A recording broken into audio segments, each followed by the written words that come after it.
Estamos ao vivo no YouTube. Not that. Please don't mind me. I'm just trying to figure it out. One more time. Otherwise, I think it's fine.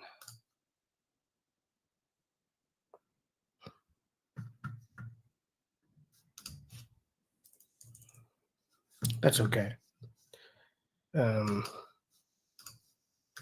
Okay. Yeah, don't worry about it. Don't worry about it.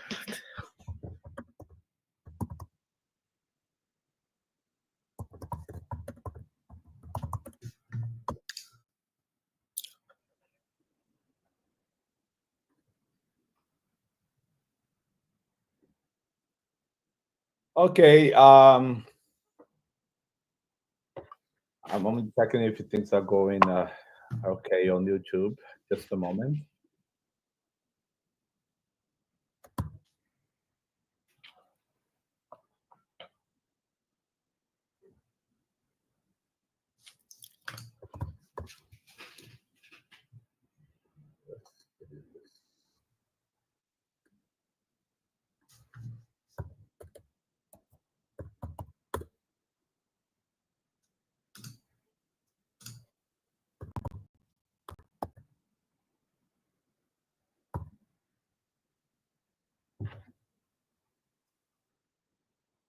William, acho que você não consegue me ouvir agora. Não consegue mais não, desculpa. Você colocou mudo, né? Acho que você não consegue me ouvir agora. Acho que a gente pode começar, tá dando tudo certo lá no YouTube, já olhei. Gente, eu vou começar em português, depois I'll start in Portuguese, then I'll turn to English.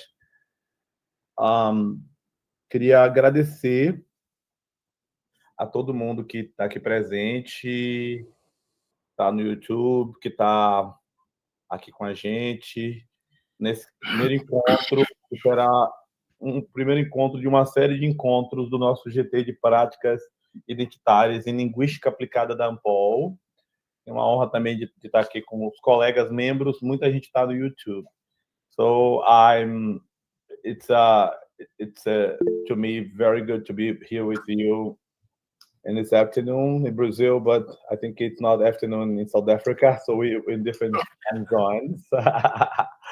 Yeah, it's an honor to be with Quentin Williams, with the members of this group that's a part of Paul, and we're gonna have the delight to hear one of our first guest speakers, which are very important to our field in sociolinguistics and many other fields worldwide.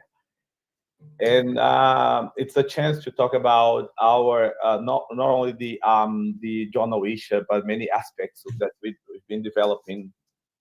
And one of the aspects we've been debating, exploring, is linguistic citizenship. As I presented earlier, I think I put clearly for the members that we chose to work with from affirmative actions to transformative actions. The way we can talk about identity in applied linguistics. So, first of all, let me introduce our guest speaker, who's here this afternoon in Brazil, who's Quentin Williams, who's director for this at the Center for Multilingualism and Diversities Research, and associate professor at the University of the Western Cape, South Africa. He received his PhD in sociolinguistics, and also his master's degree in applied linguistics. Let me just accept somebody else to join us. Sorry. And from UWC as well. He has been also visiting professor at the university, at the Ghent University, I think. It's Ghent Center for Africans and the Study of South Africa, sorry.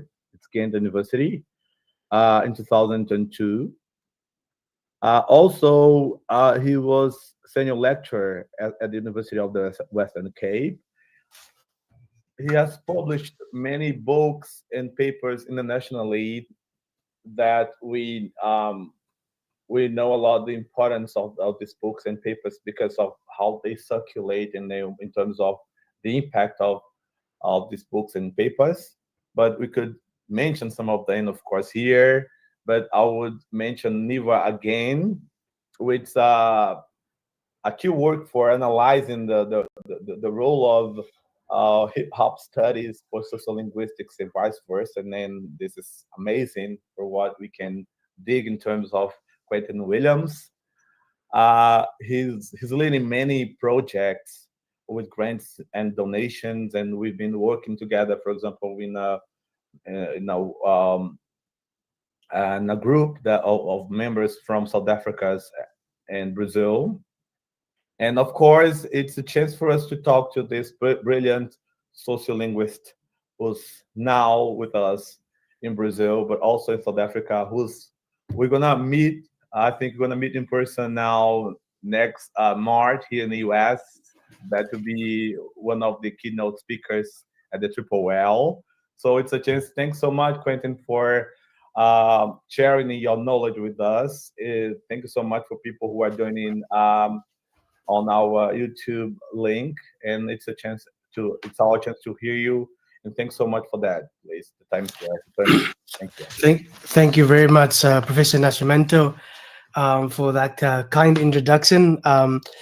Yes, I think it's we find ourselves in the world and in academia, whether it's in the global south or the global north, in a very sort of somewhat turbulent time, it would seem.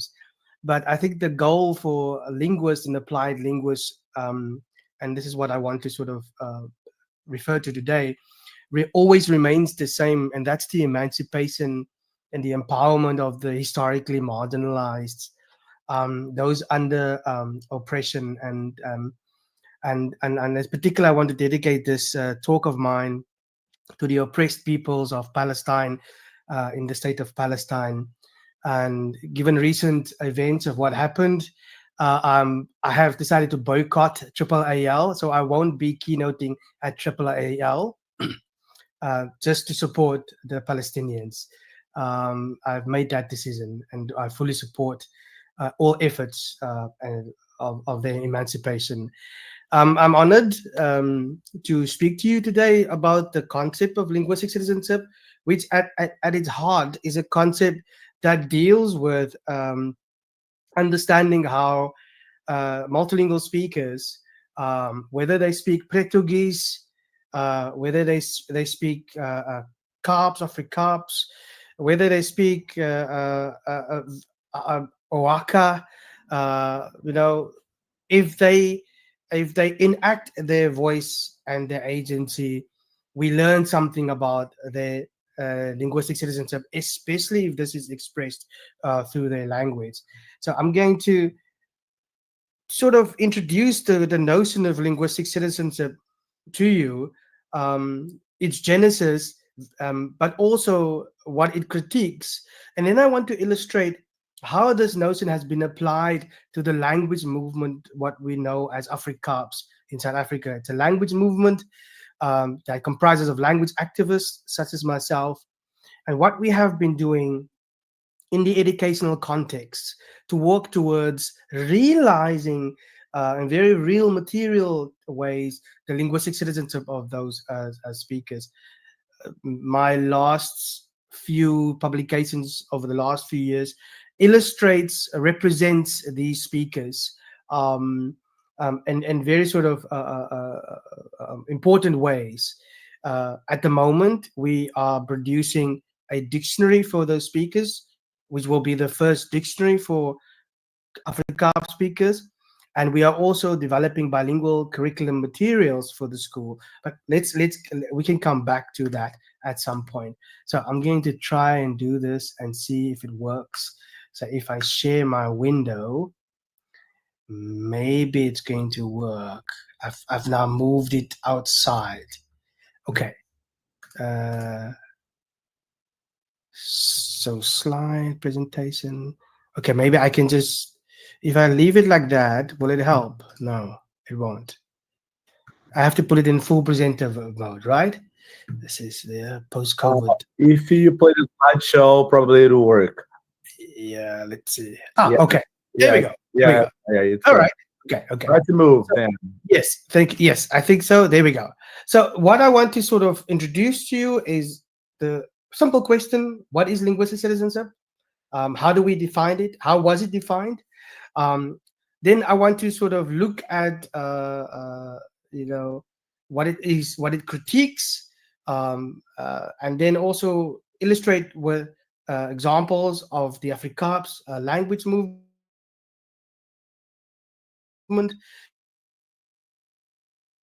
and how the Afrikaans language movement has facilitated acts of linguistic citizenship by historically marginalized speakers. And then I want to come back to it with a couple of conclusions on linguistic citizenship studies and what it means for applied linguistics. How can applied linguists in Brazil, in the global south, apply this notion in the everyday to better understand speakers, especially marginalized speakers. Let's start with an example.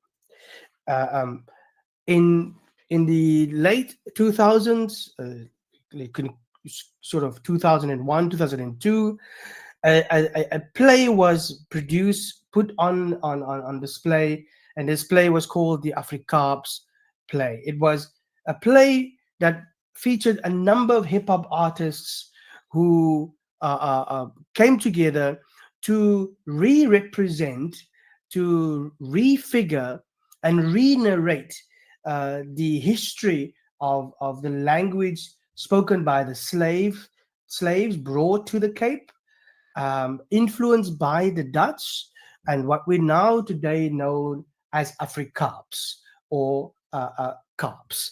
It's two synonymous names. This play, which was recorded as a documentary, provided this very sort of rich alternative representation of Afrikaans, which was this invention that was applied to all the slaves and in the indigenous population. And it was done in such a way to erode myths about language, linguistic categories, and racial identities to which the Afrikaans speakers have for hundreds of years been boxed into. Here you have a picture of the artist that features in the play, and I don't have time to share it with you, the play, but I will share it with Professor Nascimento, who can share it with you if you want to watch the documentary in particular. Many of the songs in the play reflect on the history of Afrikaans, where it comes from as this undocumented language. From this play, what came was a movement that started to boil up, that wanted to show how Afrikaans speakers use their own language to express their agency and voice, that is, as their linguistic citizenship. Hip-hop artists every day, every week through the Hilderhood project, an NGO, a non-governmental organization, would often go into schools and they would use Afrikaans against English and standard Afrikaans to re-narrate history. Here, for example, in 2017, Emil YX, the hip-hop artist, came into a classroom and he asked the teacher and the learners if they heard about this 1510 Khoi victory. The Khoi are the indigenous population that used to live at the beaches at the Cape.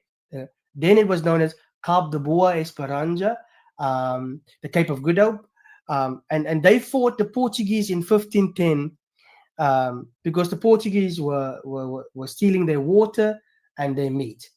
And this video, and it doesn't want to play, but nevertheless, I will send it as well. Emil is re-narrating the story, not in English, not in standard Afrikaans, but in Afrikaans. And throughout this re-narrating, the learners are laughing. They are recognizing that their language is being used. This video was posted in 2017 on Facebook, and it retells the story of as Emil switches from Afrikaans to English.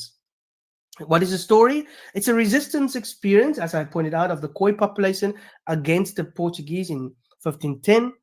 And at first, he starts out what sociolinguists has, in my opinion, erroneously labeled as colored English.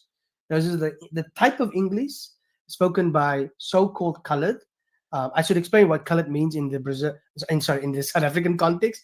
It's much more complex in the Brazilian context. But in colored, historically, the apartheid government classified so-called colored people as not black enough and not white enough, sort of in between.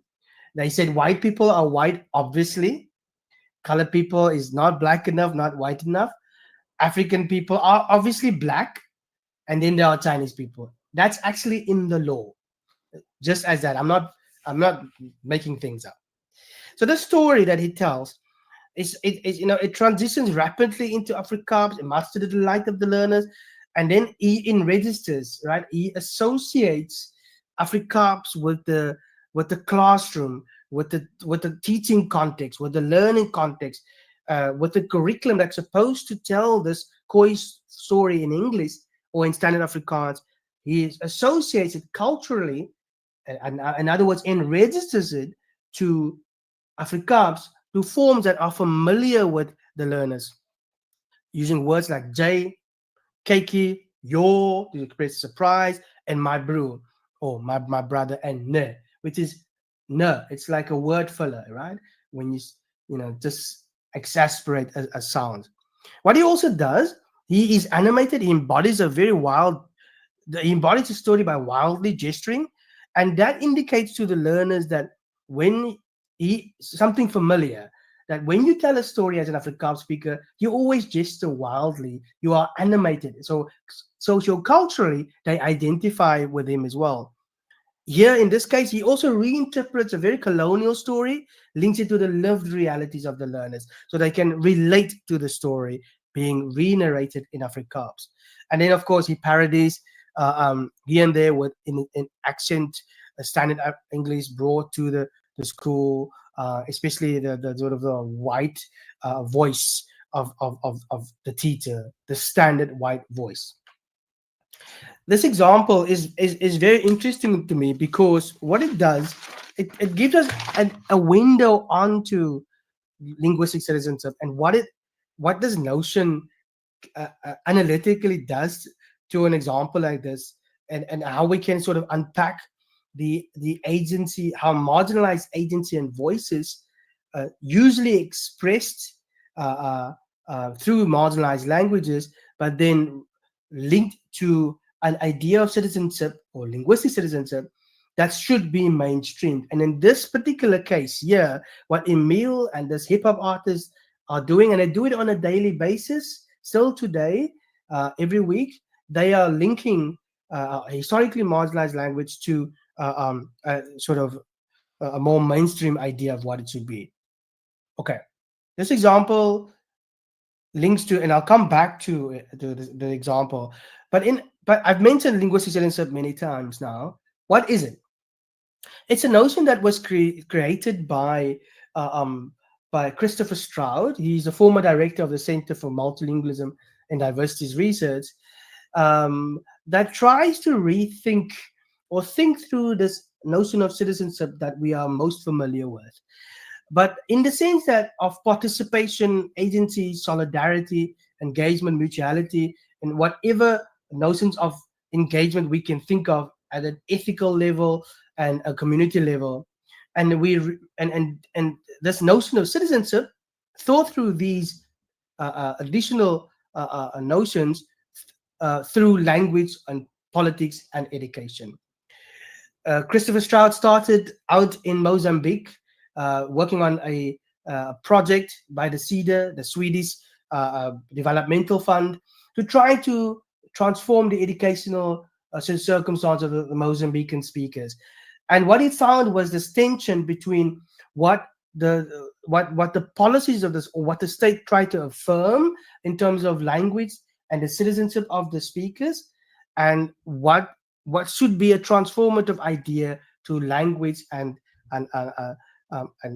citizenship.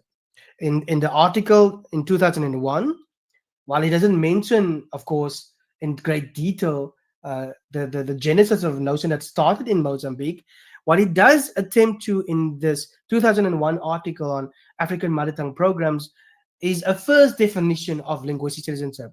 That is, a notion that seeks to capture the situation where speakers themselves exercise control over their language, deciding what languages are and what they mean, and where language issues are discursively tied to a range of social issues, policy issues, of questions of equity.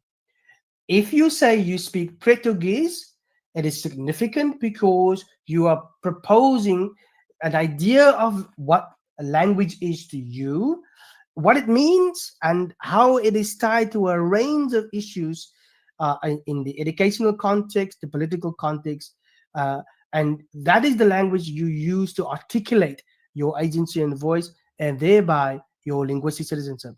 This notion we have developed over the last 10, 15 years, and up to this point there are over 80 publications on the notion. It's a theme in conferences. I know that Professor Nascimento has put together a panel. I'm looking forward to in July to visit Brazil to present on further research.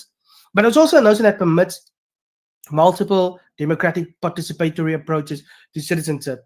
So citizenship and language as the site of struggle for agency and voice, in particular those who have struggled for decades to have themselves heard. Okay, let me clarify what I mean by voice, and let me clarify what I mean by agency. Voice is the ability to make yourself heard through a number of modes and modalities. Agency is your ability to bring about change, institutional change, social change. Okay, but what is meant with, so there's this there's the linguistic part, and then there's the citizenship part. So what is meant by the citizen part in linguistic citizenship? Well, Christopher Stroud has argued for decades, and I have argued with him, that it's not limited only to nation-state citizenship in the usual sense that if you're not American, you will be deported because you don't have the correct status, right? If it doesn't, that's not what it is limited to. It's also not limited to this dominant idea of citizenship. This dominant idea of citizenship, which is the nation-state's idea of citizenship, but that it has been transformed, citizenship, through citizenship discourses. But we also recognize and problematize that there is a need to update the vocabulary in terms of what we mean by citizenship as linked to the nation state. There has been, and here I forgot to put in the reference, I apologize, I'm referring here to Engine. There has been a focus on acts of citizenship. In other words, those are the deeds by which actors constitute themselves and others as subjects of right, and or alternatively those who have the right to claim rights. So this is an idea that has been taken from Engine. So the idea of citizenship in linguistic citizenship does not necessarily do away with political ideas of citizenship, that is the right to vote and the linkage to economic rights and obligations, but it's about extending rights. It's about extending welfare rights, workers' rights, gender rights, to complicate race and ethnic identity rights.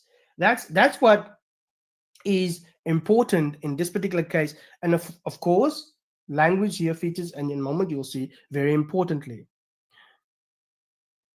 If that is what was clarified in the notes in the idea of citizenship, in linguistic citizenship, then what the linguistic aspect emphasizes that language is not the only artificial product of formal linguistic analysis only.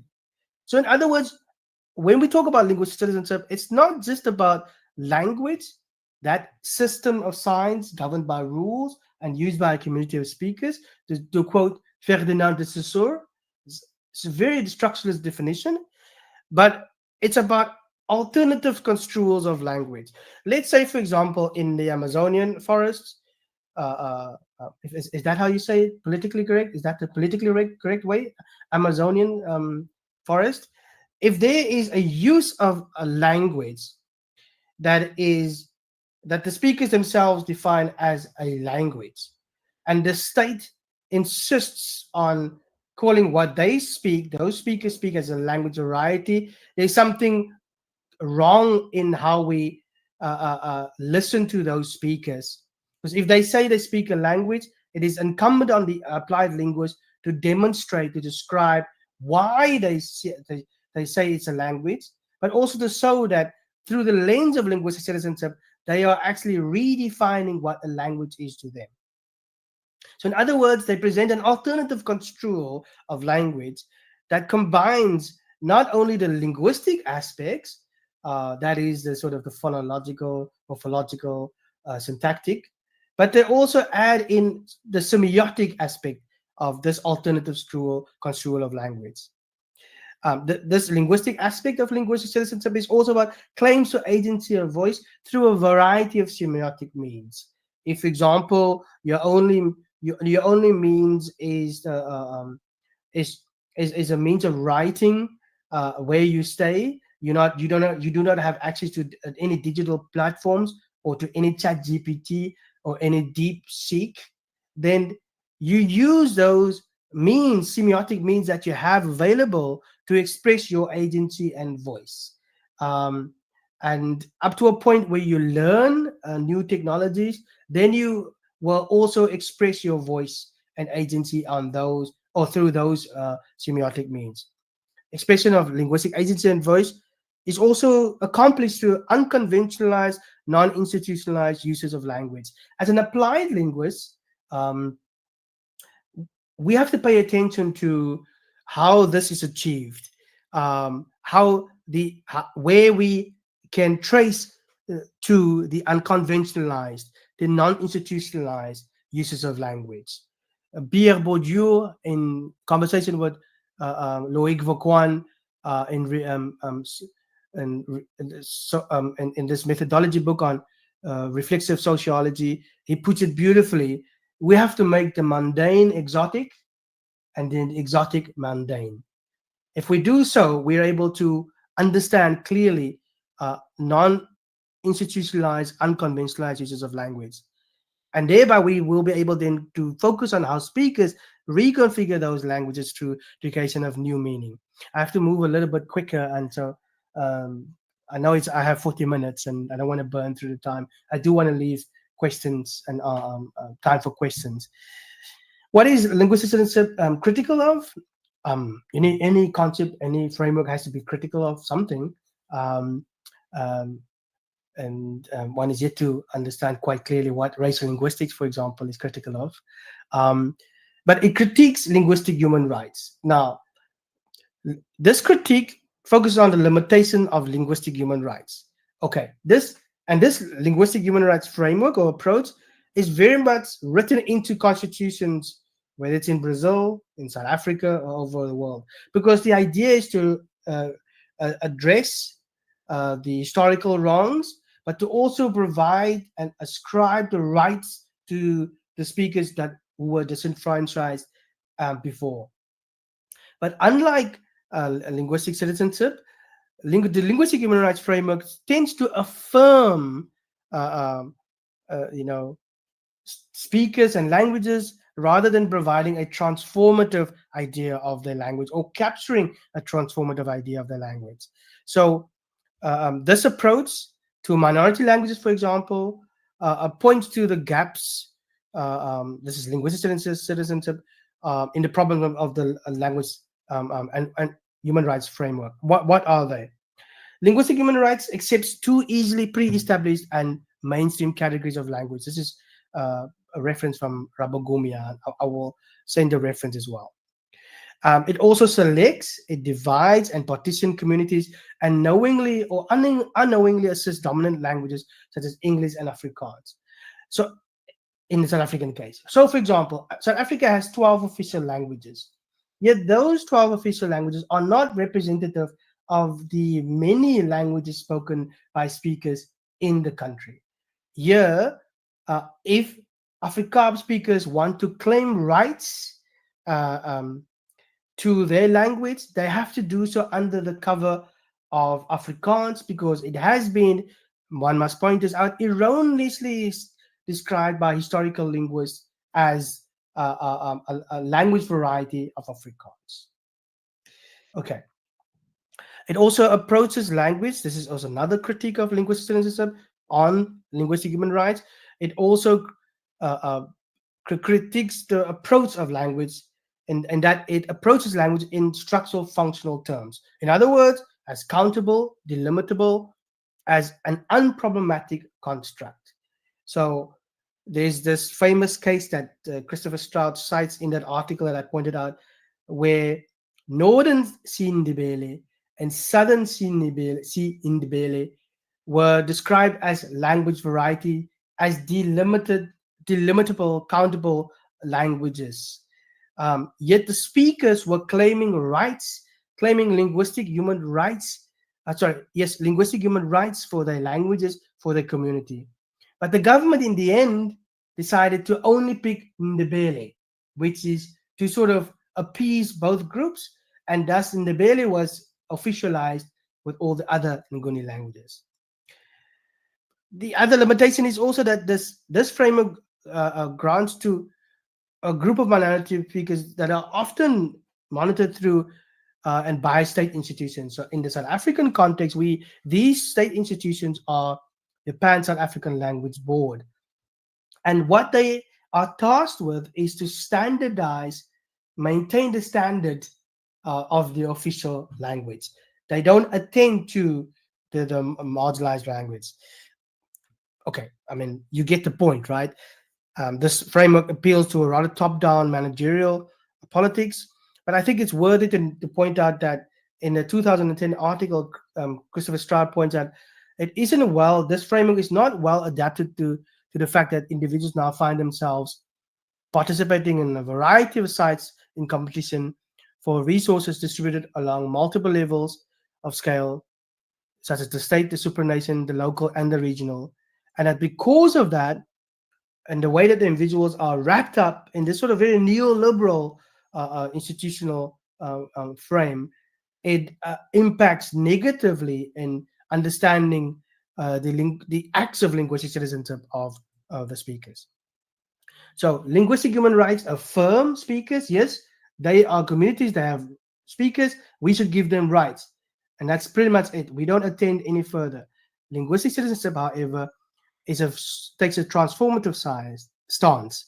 So in other words, it puts democratic participation of the speakers first and emphasizes their voice, their culturally, politically underwritten voice, rather than just their language. And it sees all the linguistic practices, including those that are transgressive, mixed, of low status, as relevant to the social and economic well-being of the speakers and the community.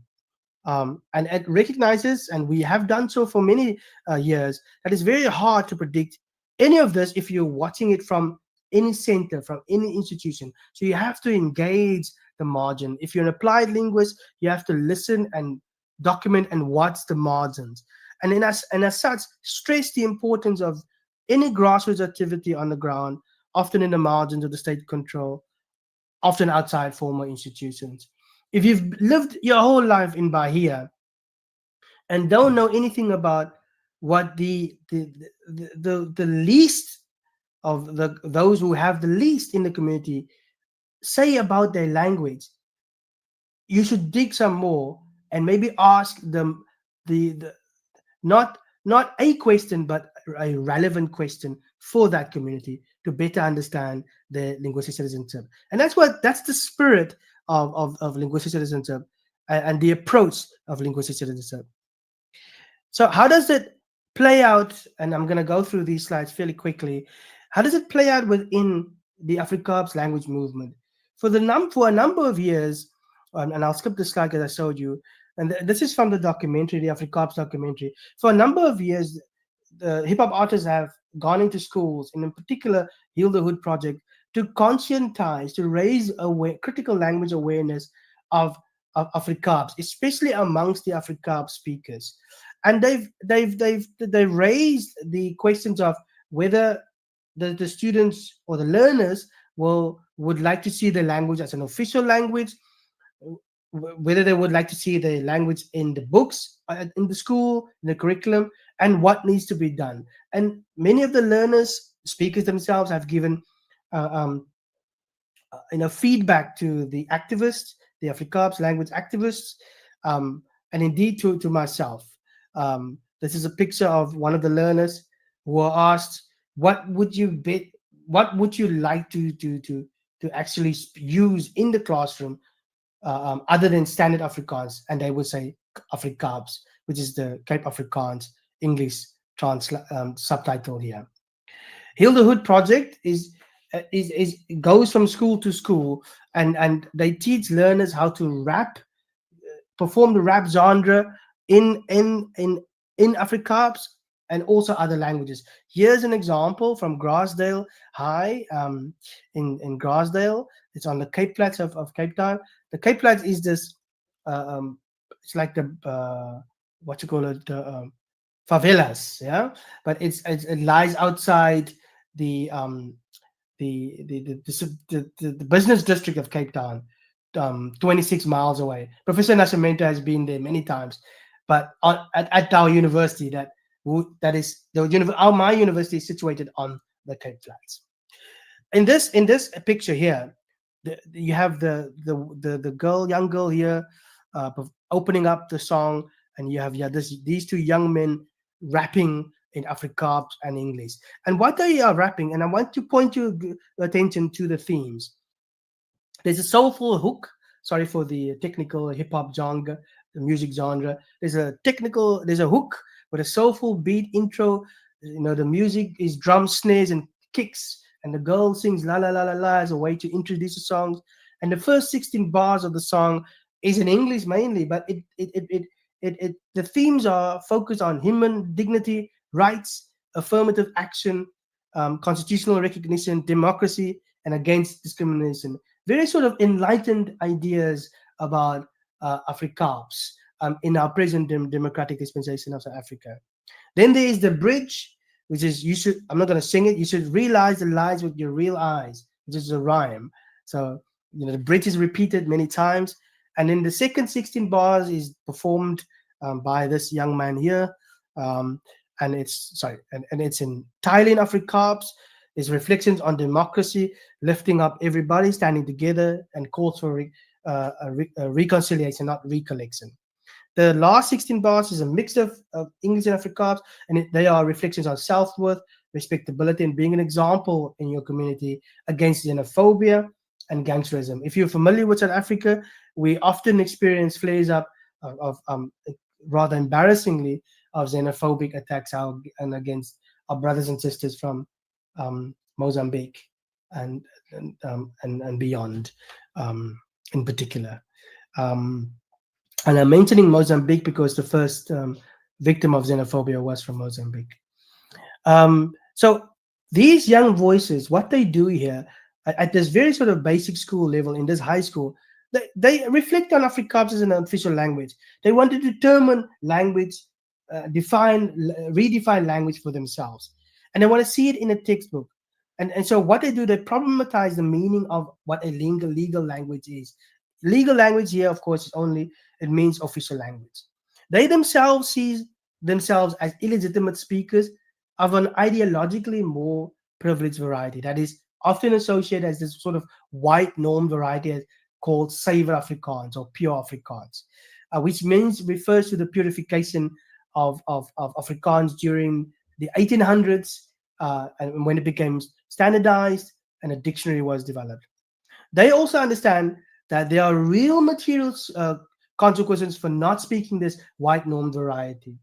That that when they speak, they are often defined and understood as being a gangster.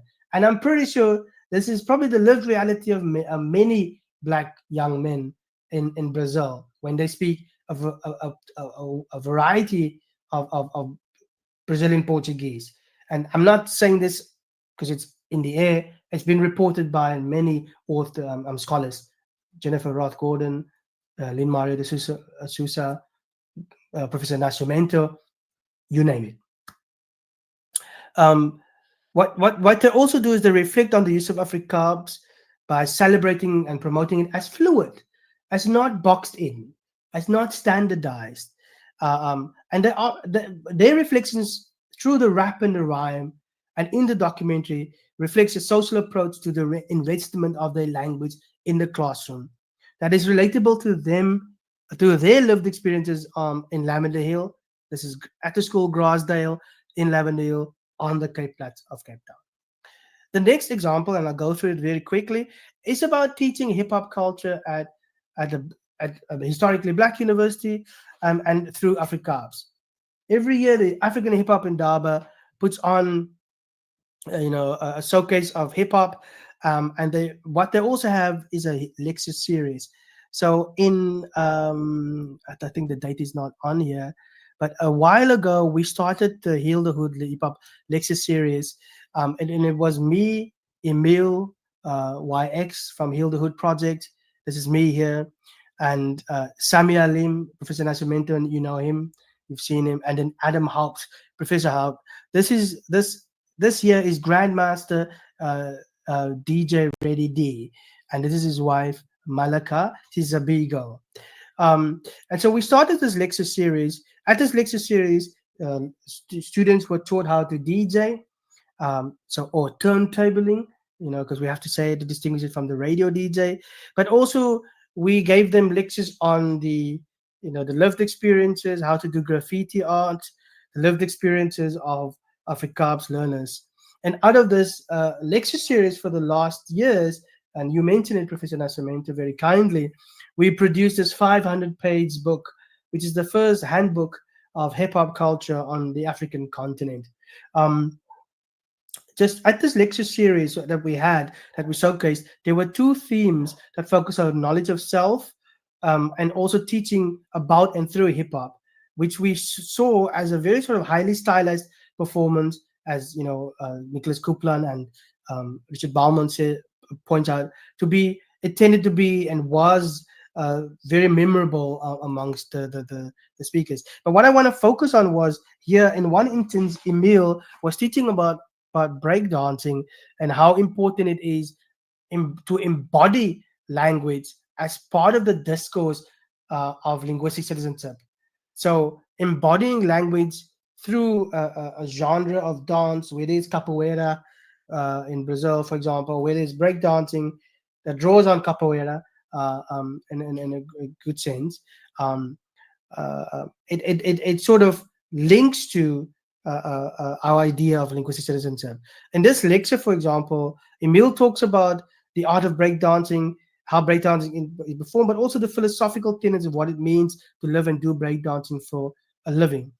So he opens his lectures by reflecting on how he apprenticed young b-boys and how he uses Black consciousness philosophy and anti-apartheid activism to promote his breakdancing style, but also how he received his name, Warlock.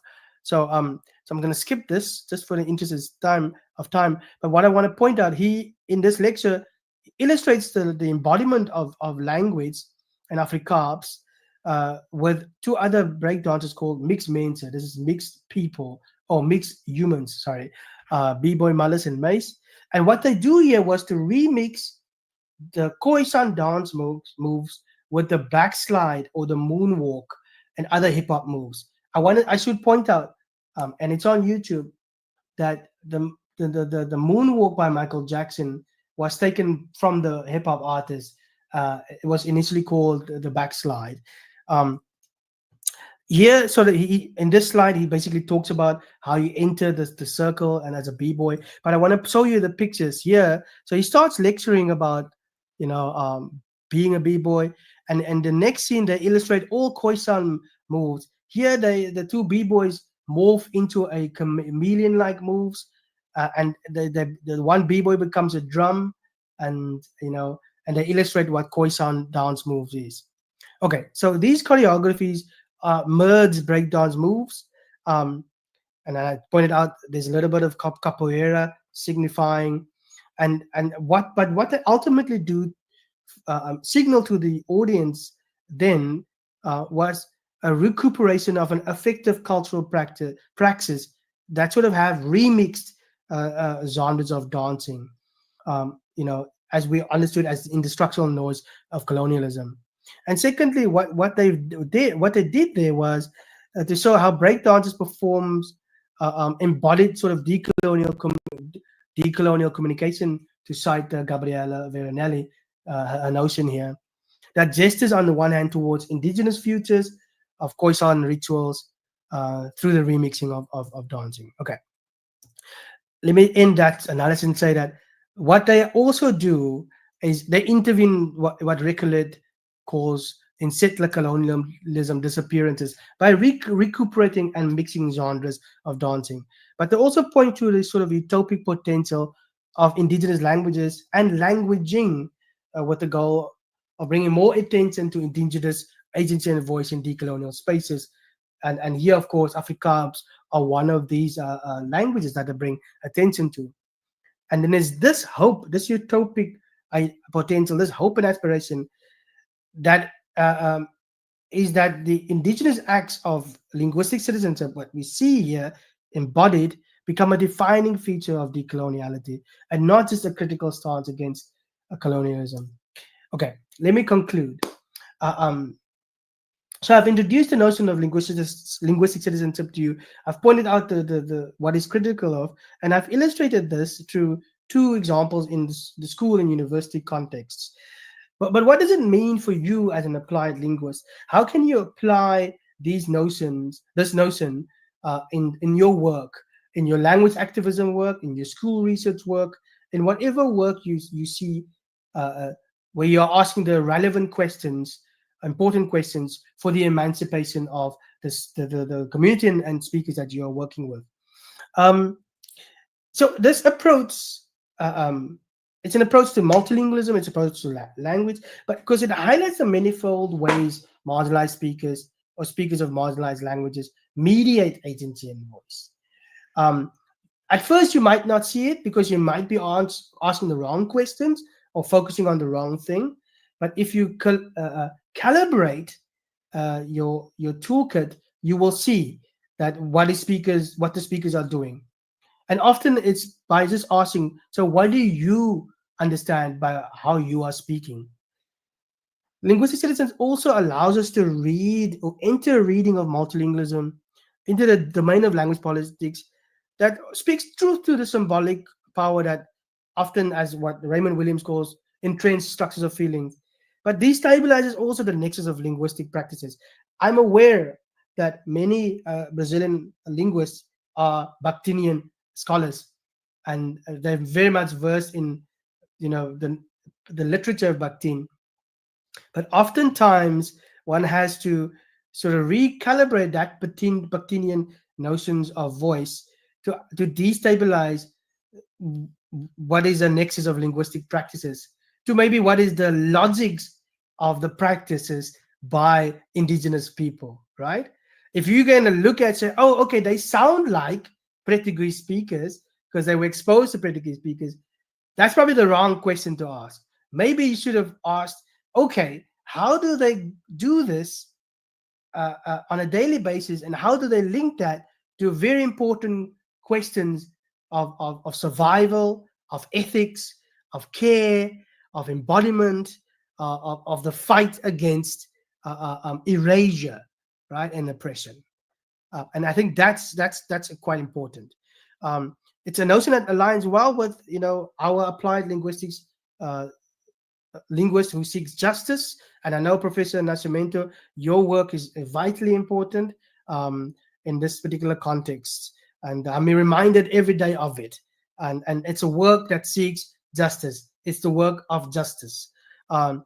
So when we do apply this notion, we are able to argue that linguistic justice is not just about fairness or which lingua franca to agree on, that everybody should speak a little bit Portuguese, or who needs to learn which language on behalf of whom, but it's very much about the types of relationality that we need to pursue in order to erode this sort of affirmative politics and move towards a more transformative politics.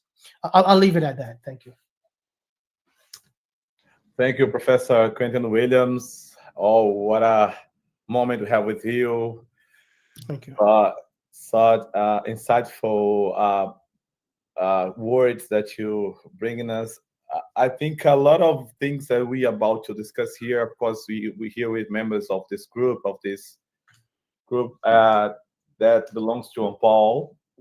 But I have the chance to start our discussions that we stopped in Natal. I think we met in Natal when they were amazing.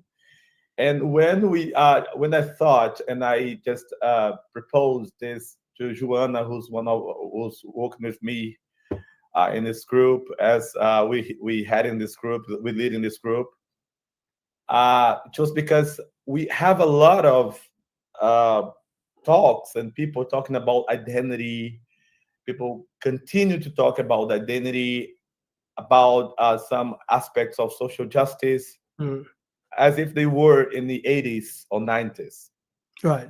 They continue to not move the moment we are in, and what people we see, preferably people that are not part of the university, people who are the community, sometimes close to the university, but they're not part of the university staff or members or students. But they are highly influenced by the production of knowledge and how it entails their knowledge on a daily basis, but not necessarily the university just hear the voices and the contributions of these groups have. And your work is in detail what we have a demonstration of how linguistic citizenship works. So my first observation about linguistic citizenship is that when I had access to linguistic, my look at these communities, because first we have a long story in Brazilian context that we have a constitution that denies the premise of multilingualism. Right. First, so it's not like yours. We not like your context where you have a constitution that a kind of recognizes multilingualism, but at the same time erases and trying to puts it like very like second citizens positions. Yeah. Our constitution doesn't recognize multilingualism. Secondly, when I had access to linguistic citizenship, I was just trying to interact with these communities as a member of these communities, because as somebody whose work and activism comes from these communities as well. The long story of the Black movement in Brazil, the long story of how the communities around where I live, where I believe, my story comes from, my access to these communities, so it's not an access that comes from outside. So I come from these communities as a part of them. But something that was very interesting is that the knowledge that was provided to me back then was so clearly put by a board of sociolinguists who were highly concerned with the role of the state upside down to promote social justice. And then not just hearing the contributions from the communities and how they interacted with languages in general, and how they interacted with their citizenship that's more than what you said, nation state citizenship. Yeah. So to me, when I'm presented, I'm introduced to context of AfriCaps, and it's entailing what we're doing with recognizing as português in Brazil, Mhm. it's absolutely useful for rethinking the role of our contributions as linguists. Because Right. what we've been doing sometimes is to contribute with the state when a huge program is launched. It's in terms of in Brazil we have the Ciências Sem Fronteiras or Idiomas Sem Fronteiras, which is a program that was launched by the federal government to for mobility, international mobility. And then the outcome of this program was to recognize our monolingualism. Mhm. But rather than recognizing our monolingualism, we contributed to this kind of program because we knew the outcomes. We knew the outcomes to arrive when we had the report, but we contributed with the program because of the funds. But we still didn't recognize the power of this recognizance of monolingualism that's not matching the reality. We know it's not matching the reality because we're not monolinguals. We have Yeah. a long story of multilingualism, but at the same time, this recognizance of monolingualism is a mark of how linguistics is still very linked to this way identities are seen upside down without contact or direct contact with their basis. Mhm. It is important about linguistic citizenship. To finish my provocations, all kind of provocations in this debate, I would mention that linguistic citizenship is a way to devise more on what we've been talking in Brazil as pedagogia da variação linguística. Mm. Can be Mm. roughly or barely translated into English like pedagogy of linguistic variation. And yeah. Mhm. Mhm. It doesn't represent at all pedagogies of Yeah. liberation because the pedagogy of linguistic variation in Brazil often offers something like very linked to this upside down linguistic human rights. Yeah, which Maria Legonés was critical of, right? Yeah, That sort of liberal forms of communication. I would not translate that phrase. I would keep it in just as the way you put it. No need for translation. But you are absolutely right. Linguists, applied linguists, language policy makers, and planners contribute to the sort of affirmative discourses of speakers.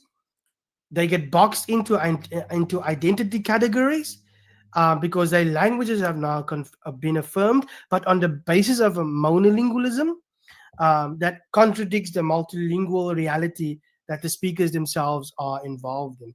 And and often that knowledge is based on very flawed theories, but that knowledge becomes the wisdom, that is very difficult to unsettle, and anything that goes against it is seen as radical.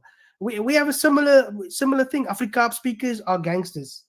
Afrikaans speakers, they speak of informal variety, very low working class variety. So they are boxed into an identity category. But we've used the notion of linguistic citizenship, the spirit of linguistic citizenship, to supercharge our language activism in order to develop the necessary resources for the Afrikaans speakers. So here's what we have done in steps. So following the Neva Again book, we are now this year going to release the dictionary. And that's a very nice thing. We've come to realize that the dictionary captures, codifies, uh, and what we've done, the variation of Afrikaans. We didn't select any word to say that's the correct word. Now, that's a very good product for the speakers, but it still does not go far enough. It still affirms them. It still affirms the idea that they should have rights. The Afrikaans speakers should have rights. It still doesn't capture comprehensively their linguistic citizenship as we have come to know it. We have to chart a trajectory of emancipation from the womb to the tomb for those speakers. And so what our next steps are is to transform Afrikaans into a language that can deal with abstract and decontextualized knowledge. So in other words, mathematics, philosophy, what you've mentioned of pedagogia variation. That is what we are going into the next phase. So in other words, develop Afrikaans to such an extent that it can be used as a scientific language, as a language you can teach linguistics, philosophy, mathematics, science, astronomy. But do it in such a way that it retains a trans-languaging style that still retains the community voice of the Afrikaans speakers. Exactly, I think your language activism, as you pointed out so well, is extremely important to challenge those who want to impose a top-down identity category that is already worked out outside of the concerns and the wants and needs of the community. That is a recipe for disaster. And so I think if one looks at revisits the Brazilian constitution, on the one hand, it should try to bring the voices in and capture multilingualism, but on the other hand, applied linguists, especially those of the more conservative, maybe Brazilian training, sorry, not Brazilian, you are Brazilians, of the Bakhtinian training, should understand that you need to listen, recalibrate your theoretical perspectives, your theories. In other words, start with asking the right question, calibrate your theories by drawing on what the speakers in the indigenous communities are saying. They are providing you with the language so that you can then develop the knowledge and then indicate to the government, whichever government is in charge, that indeed here we have a framework from the bottom up. It's not borrowed from somewhere, not inserted, but it's captured in that very beautiful phrase, Portuguese phrase, and that is reflective of the agency and voice of that community, and in other words, their linguistic citizenship. Yeah, there's a very good example of this week when we have a Ministry of Indigenous Peoples in Brazil.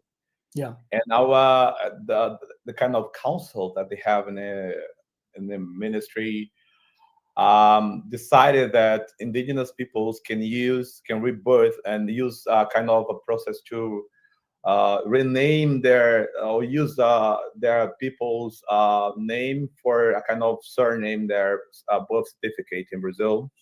And this is evolving, but yes, I have a lot of other observations and mentions and things to say, but I'll be also here given the chance that people here in this room who are able to speak loudly or perhaps write messages on the chat box. If you want to participate in this discussion, please.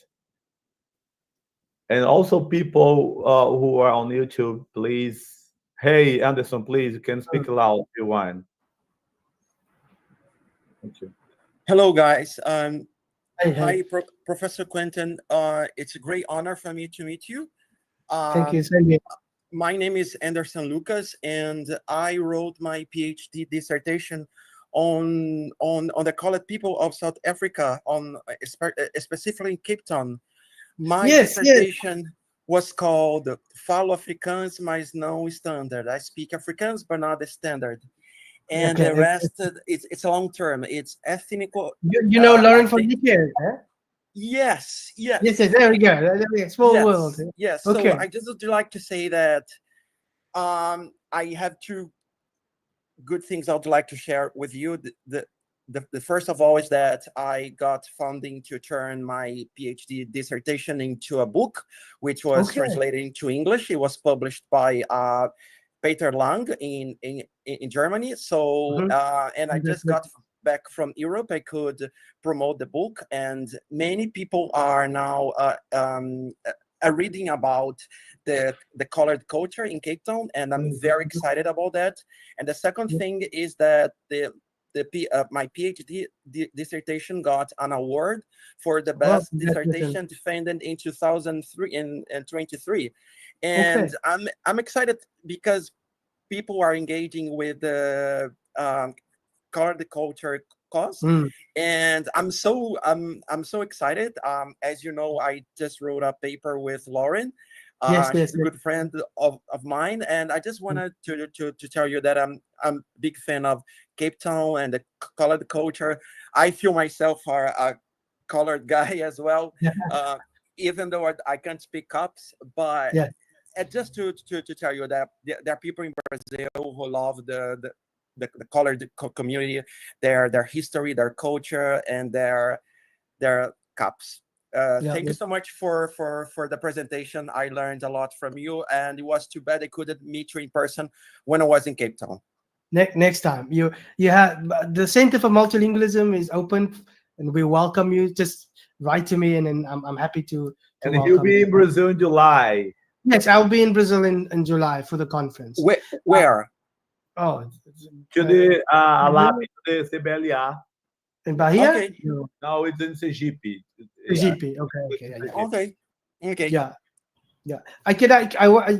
I wanted to point out to say that I think it's through the efforts of Professor Nascimento and others in Brazil for sharing in theoretical discussions and finding points of commonality amongst our communities, because we're asking the same questions, relevant questions. We were in a think tank during COVID, Professor Nascimento and Mario and Gabriela Veronelli and others, and we thought we did debate and discuss really hard questions about linguistic citizenship and points of commonality. And I think we've got a lot to share in terms of our experiences and our history. And one of the things I want to point out, we haven't paid attention to specifically, but hopefully Professor Nascimento and I will work on this, is to interrogate the archive. One of the things that applied linguists do well is to explore to do analysis with synchronic data, that's present day data. But we're very sort of weak on the diachronic aspects of our field. So in other words, history, we kind of sort of ignore, and so we have to raise questions of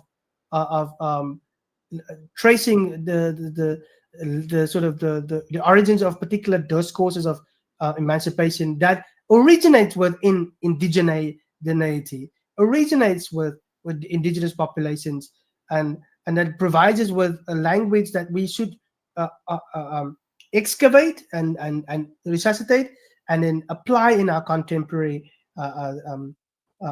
times. Afrikaans speakers have yet to experience an enlightenment period. I think this is our time now. I want to point out that we have established a society for the advancement of COPs, of Afrikaans, and we are launching our academic journal this year. So we're doing a lot of necessary things to bring into place what I call linguistic infrastructures.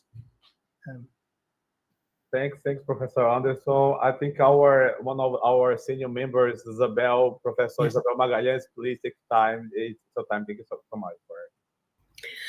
Thank you very much for your talk. Thank you. It was very interesting.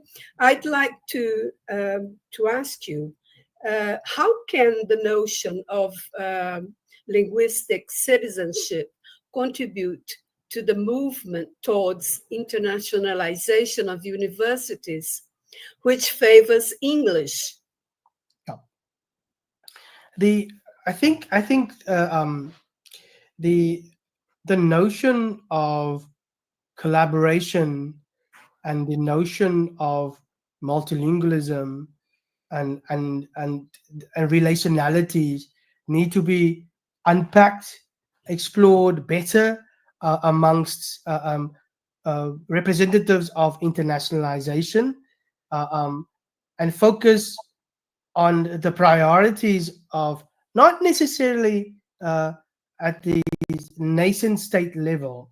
A good example is that collaboration between UWC and Bahia recognizes at the institutional level, of course, English is used, but in practice, we emphasize Afrikaans, isiXhosa, which is one of the official languages, but then on paper Portuguese, but in practice Portuguese.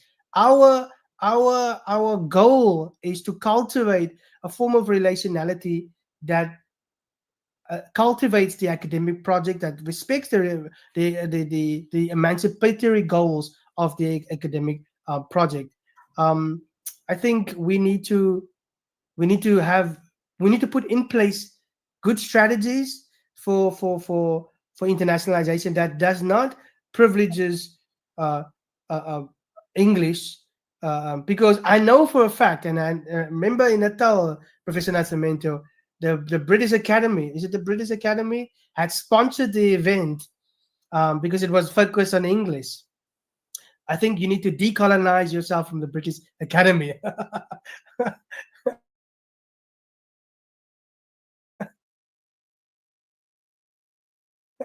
I'll give you a good example.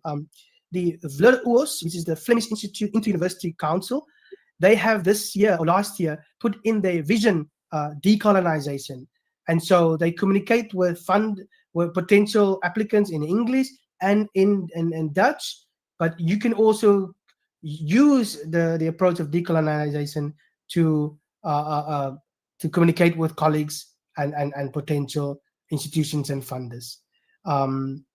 I think that's probably the best answer that I have for you for now. And I probably have to think a little bit more about it as well. Thank you. Thank you. Thanks, Isabel. I think a little bit more that can be discussed here about the internationalization in linguistic citizenship, that we are not always talking about the same English and about the same spots and places and countries. Yeah. And that, for example, we know we have this, Isabel probably is just discussing this, implying this when she talks about internationalization, that when we write to referee journals internationally, we know how we are rejected because we don't belong to this way of English, and how English sounds, our English sound is not for example, westernized, or in the context of the US, it's not too close to the foreign's used. But I'm also talking here because linguistic citizenship has to do with these connections that identities can have emerging from different positions that have something in common in terms of how they resist, and how that resistance voices something very crucial to the understanding of languages. Yeah. That we have ways of conviviality. We have ways what Christopher Stroud and Carolyn Kerfoot call the sociolinguistics of potentiality.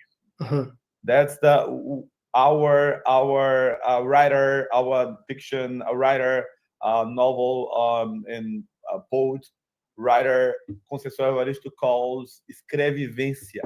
That doesn't have a clear translation in English, but escrevivência is you put it together to write and experience in Portuguese. Escrevivência came from what she terms escrevivência, from the way enslaved women in the past centuries used the technologies of speaking in the spaces of conviviality, of non-conviviality, where they were enslaved, to share the word, to share the world, and trying to exist in the sense that they were transmitting that knowledge. And then it was important because what whites in Brazil in general know, and how they know about history and culture, it's not pure in the way they have in a sense, or in a way they have in their imagination, or they imagine, because what they have about culture and, and traditions in general come from these mothers Yeah. that in the past used their word to teach the children in the houses, and saying the word, and then saying the words, and then saying the traditions, and teaching how to interact with the world, and trying to interact with people. And so the ways we've been resisting comes from linguistic citizenship, Mhm. because escrevivência is linguistic citizenship.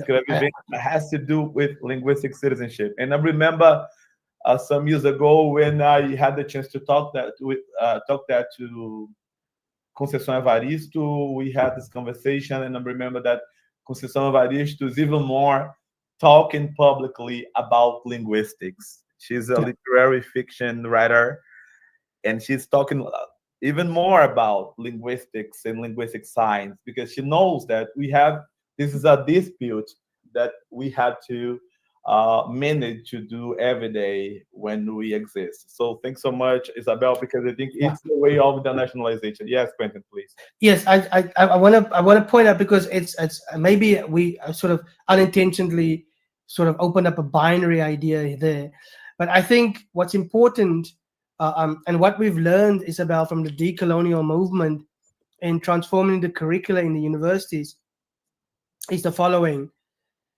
When the stakes are low, we tend to and when the stakes are high in terms of extremes, we tend to not think about of applying linguistic citizenship, or describing what we are witnessing in terms of linguistic citizenship, because we are dealing with a neoliberal institution and neoliberal frameworks when it comes to internationalization.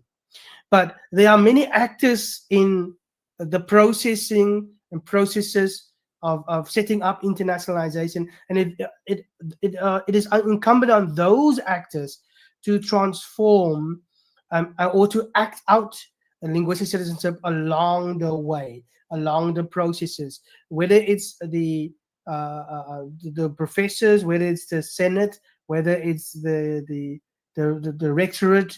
All of them have to work and speak the same language that points to a vision of agency and voice and emancipation.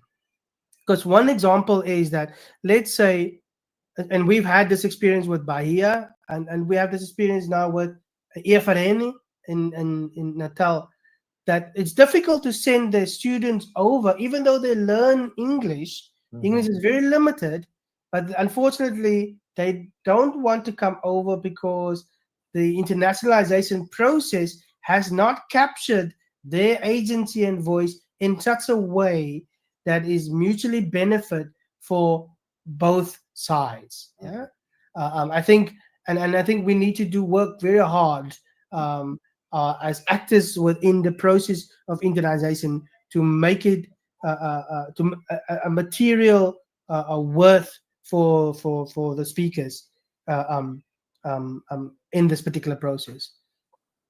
Yes, we have a question from YouTube. With a very special question as well. But people who are on YouTube, please feel free to share your questions, to post your questions here on the chat box. Amanda Diniz asks, how can we address issues of linguistic citizenship without resorting to essentialist views or approaches to identity, community, and belonging? Yeah. Again, it's about asking the right question.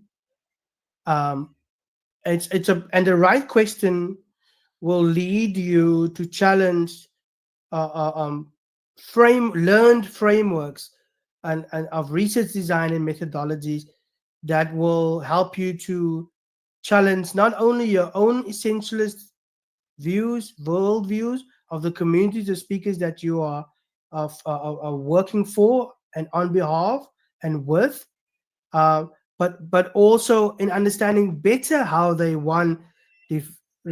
define their own language and define their agency and voice as linguistic citizenship. If you are a speaker that comes from the same community, let's say, for example, you are born in Bahia, you've grew up there your entire life, you're familiar with the social cultural learnings and practices of the community, and you then go to a high institution and you learn frameworks that lead you to ask particular questions that essentializes your community. You as an insider know exactly how to challenge that, but as an outsider you have to ask the right questions, and you need to spend time with the community. You need to learn from the community to ask the right questions and to not essentialize it. That's the one step. Then what do? You have a privileged position as an applied linguist to represent the community in your writing accurately, comprehensively, and clearly. And I think you do justice to them if you represent in writing quite clearly, and not only in the academic genre but across genres. Oftentimes we write journal articles and papers and it circulates amongst ourselves. We don't write op-ed pieces for the media. We don't write blog posts. We don't do podcasts. We don't do public, what I call public social linguistics. And so what we do in itself, then our own logics of practice in turn essentializes that community. So synchronize your linguistic citizenship with that of the community and work towards the vision of emancipation. I want to add one example. And Professor Nascimento, we've been talking about this. So one of the biggest challenge for the Afrikaans community is to answer the question, where do we come from? We come from a slave history. Can somebody tell us exactly what is the evidence? Where are, the lies are buried in the library, right? That's where the lies are buried, in the library, all the lies. And so it's incumbent on us to excavate the history and to help the speakers understand. So I've been doing that for years now, and once I'm done writing up this history up, I will share it with the community, go into the community to teach them about the history, not in an essentialist way, but in a transformative way, so that they can understand better their origins and their heritage. Yes, very good points that you bring. And also, people on YouTube, please feel free to share your questions. Yes, I remember that when your call to emancipation, when you bring back in, I remember that while we've been discussing about our sociolinguistics in Brazil, or studies that still rely on the same points that people were addressing in the 80s or 90s. The problem is that they still see Black or indigenous peoples as people who are about to be given voice, or that you have to represent them, speaking on behalf of them. So it seems that it's not clear that these people, these scholars, want to make sure that they are part of the communities, right? In terms of not in terms of belonging, that we know how hard to be a part of in terms of belonging if you were not. And then the question coming from Amanda, sorry, I remember Amanda. Yes, Amanda is so important that in ways that what we're talking about is really going beyond this way of essentialist views. Mm-hmm. We've been framed, we've been introduced to when we talk about these communities, because sometimes we genderize these communities, we racialize these communities, and then we talk like people salvations to these communities in terms of people who are gonna represent them in terms of rights. And I wanted, we go into the end of this talk, but people, Mariana and people else who wanna address something what we didn't do here, please feel free to do it. But I remember that the first conversation that I had about linguistic citizenship was to deny, because I know pretty well the point where we departed from when we talk about citizenship here. But to deny that in Brazil I had that in mind. It was previously, but we had in Brazil affirmative actions. The name affirmative actions is very strong in Brazil. But yes, we had more than affirmative, because for white people, and of course, this conversation I had with Joanna. Joanna is one of our head of this group. The way whites, the whites decided to rule affirmative actions, and the Supreme Court justices addressed this. Of course, it was to represent the way equality was put in the Constitution, and then to ensure Black people to enter university as a part of a process that we should be working to promote social equality.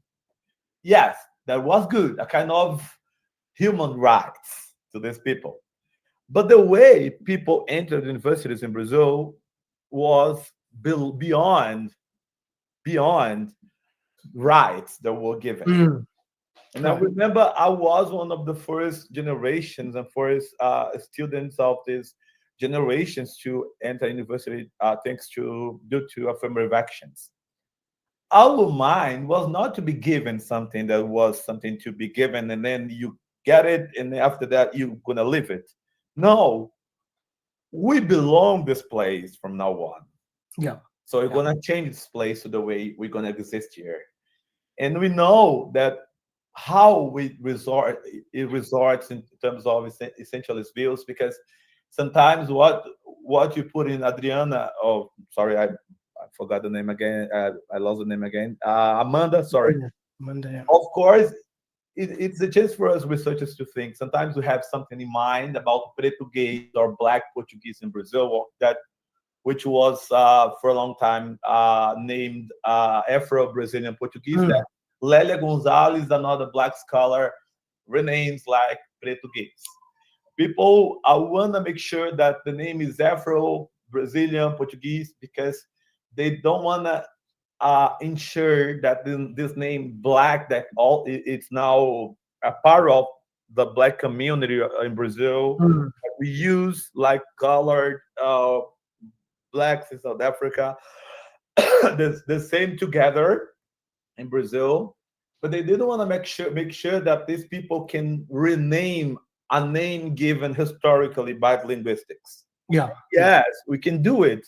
And then thanks again, Quentin, because all you put it about the Bakhtinian approach in Brazil is very true. If you get the sense that people are always trying to speak about agency, sometimes giving agency or speaking for others or giving voice. And what you have to do is that what are the perceptions that arise from the conversations we are in? Right, 100%. What matters? What you bring in here is that I'm going to South Africa next year. I'm going to talk to the Cape Flats people living in South Africa in Cape Town. Yeah. So firstly, I'm not going to take conclusions in a way that I'm arriving and I'm not part of the community when I'm arriving.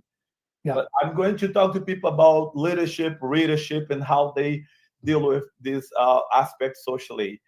And then, what are the aspects and perceptions that they have about languaging, interactions, and what matters, what comes from your work?